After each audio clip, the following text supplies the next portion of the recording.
गोकुळ सोबत गोकुल। नमस्कार दर्शक हो, महाविकास आघाडीने आज छत्रपती शाहू महाराजांचा अर्ज भरण्यासाठीचा मुहूर्त साधला आहे।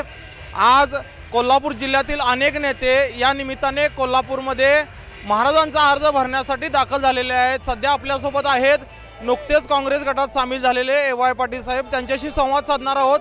त्यांना विचारूया नेमकी काय स्थिती आहे। साहेब काय सांगाल, काय स्थिती आहे सध्या? महाविकास आघाडी आज अर्ज भरणार आहे, काय कंडिशन?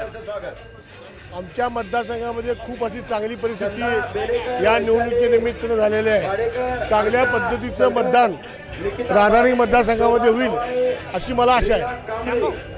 नुकताच आपण प्रवेश केलेला आहे, नेमकी काय पुढची चर्चा झालेली आहे का आपली, किंवा काय कशी रणनीती काय असणार आहे?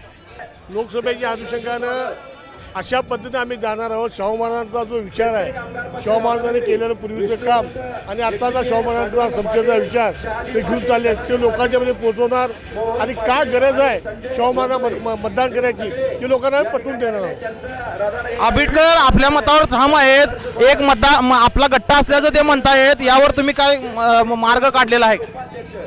मार्ग काढलेला तशी परिस्थिती नाही आहे मतदारसंघामध्ये। शाहू महाराजांच्यामुळे असं चित्रसर बदललेलं आहे। सगळ्या पक्षाचे लोक राधानगरी मतदारसंघातले, शेका पक्ष असतील, जनता दल असेल, काँग्रेस असेल, राष्ट्रवादी असेल आणि काही मित्रपक्ष असतील, या सगळ्यांनी निर्णय घेतला की शाहू महाराजांना पाठिंबा द्यायचा।